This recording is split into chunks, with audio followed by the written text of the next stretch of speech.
تلنگانہ کے وزیر اعلیٰ اے ریونت ریڈی اور نائب وزیر اعلیٰ بھٹی وکرمارکا نے آج منگل کو دہلی میں وزیر اعظم نریندر مودی سے ملاقات کی۔ تلنگانہ میں کانگریس کی حکومت بننے کے بعد یہ ان کی پہلی ملاقات ہے۔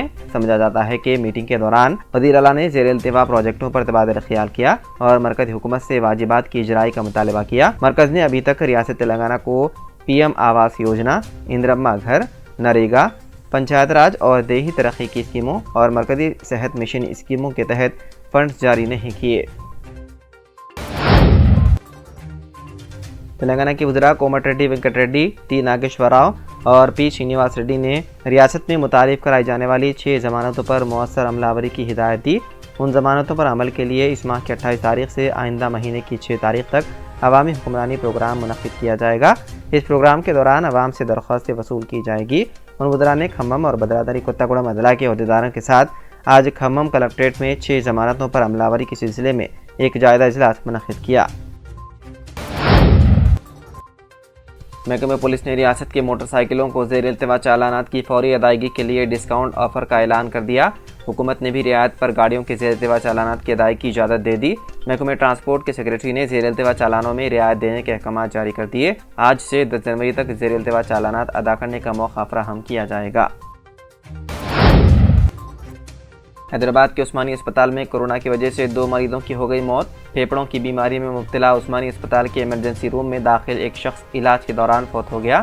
ایک اور شخص بھی شدید بیمار ہو گیا اور اسے اسپتال میں داخل کرایا گیا۔ وہ بھی دوران علاج دم توڑ گیا۔ اس دوران ان 2 مریضوں کا کورونا وائرس کا ٹیسٹ مثبت آیا۔ اسپتال کے سپرنٹینڈنٹ ناگیندر نے بتایا کہ 2 مریض بھی شدید بیماری کے ساتھ اسپتال میں داخل ہیں۔ راجستھان میں نئی بی جے پی حکومت بنتے ہی عوام کو ایک اور جھٹکا لگا۔ رپورٹ کے مطابق نجی اسپتال چلانے والوں نے RGHS اور چرنجیوی اسکیم کے تحت مریضوں کو کیش لیس علاج فراہم کرنا تقریباً بند کر دیا ہے۔ جے پور میں دونوں اسکیموں میں مریض علاج کے لیے اسپتالوں کے چکر لگا رہے ہیں۔ سرکاری اسپتالوں میں اسکیموں کا فائدہ اٹھایا جا رہا ہے، لیکن وہاں انتظار کی وجہ سے مریض سرکاری اسپتالوں میں علاج کرانے سے گریز کر رہے ہیں۔ اتراکھنڈ میں عنقریب یکساں سول کوڈ ہوگا نافذ، ریاست کے وزیر اعلیٰ کا اعلان۔ اتراکھنڈ کے وزیر اعلیٰ پشکر سنگھ دھامی نے آج کہا کہ ریاست کے لیے یکساں سول کوڈ کا مسودہ تیار ہے اور ماہرین کی کمیٹی اسے عنقریب ریاستی حکومت کے حوالے کرے گی۔ دھامی نے ہریدوار میں سادھوؤں کے اجتماع سے خطاب کرتے ہوئے کہا کہ ہم نے یکساں سول کوڈ کا مسودہ تیار کرنے ماہرین کے کمیٹی کا تقرر کیا تھا۔ نئے سال میں ہمیں عنقریب اس کا مسودہ بل مل جائے گا اور ہم اسے نافذ کرنے کی سمت میں پیش رفت کریں گے۔ دہلی کی تاریخی سنہری مسجد منہدم کرنے کی تیاری۔ دہلی میں ادیوگ بھون کے سامنے گول چوراہے پر واقع تاریخی سنہری مسجد کو منہدم کرنے کی تیاری کی جا رہی ہے۔ رپورٹ کے مطابق NDMC نے عوام سے اس حوالے سے رائے طلب کی ہے۔ NDMC کے چیف آرکیٹیکٹ نے عوام اطلاع جاری کی۔ کہا جا رہا ہے کہ اس علاقے میں ٹریفک کو آسانی سے چلانے کے لیے مسجد کو ہٹانا ہوگا۔ سنہری مسجد تقریباً 150 سال پرانی ہے اور تاریخی نوعیت سے اہمیت کی حامل ہے۔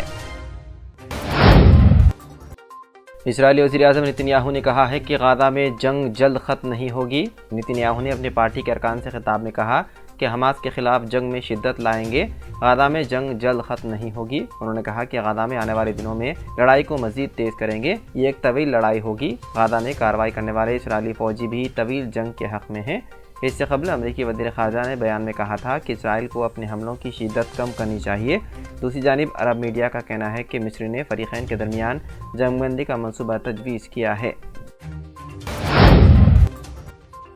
ترک ٹی وی اینکر کو مشہور امریکی کافی چین کے کپ کے ساتھ نیوز بلیٹن کرنا مہنگا پڑ گیا۔ انہیں پروگرام کے ڈائریکٹر سمیت برطرف کر دیا گیا۔ غیر ملکی میڈیا رپورٹس کے مطابق ترک ٹی وی نے مشہور کافی برانڈ اسٹار بکس کے کپ کے ساتھ خبریں پڑھنے والی نیوز اینکر ملیتم گنائے اور ڈائریکٹر نیوز کو برطرف کر دیا۔ ٹی وی چینل خبر کی انتظامیہ کا کہنا تھا کہ ادارے غزہ کے حوالے سے ترک عوام کی حساسیت کو سمجھتا ہے اور آخر تک ان کا دفاع کرے گا۔ اس کی خلاف ورزی کرنے والے عمل یا نشریات کو منظور کرنا ناممکن ہے۔ رہائی پانے والے اسرائیلی ارغمالی ماں بیٹی نے کہا ہے کہ ہم اپنی فوج کی شدید گولہ باری کا نشانہ بن کر مارے جاتے اگر حماس کے نوجوانوں نے ڈھال بن کر ہماری حفاظت نہ کی ہوتی۔ اسرائیلی میڈیا کے مطابق 48 سالہ چن گولڈن سٹین الموگ اور ان کی 17 سالہ بیٹی ایگم گولڈن سٹین الموگ نے حماس کی قید سے رہائی کے بعد انٹرویو میں حماس کے جنگجوؤں کے رویے کی تعریف کی۔ خاتون نے بتایا ہے کہ انہیں ایک سپر مارکیٹ کے عقب میں رکھا گیا تھا اور وہیں اسرائیلی فوجی بمباری کر رہے تھے۔ ہم لوگوں کو گولہ بارود کی زوردار آوازیں اور بو صاف محسوس ہو رہی تھی۔ خاتون نے مزید بتایا کہ اگر اس موقع پر حماس کے نوجوان ہماری ڈھال نہیں بنتے تو ہم اپنی ہی فوج کی گولہ باری میں مارے جاتے۔ ہمیں بچانے کی کوشش میں حماس کے نوجوانوں نے اپنی جانیں قربان کر دی۔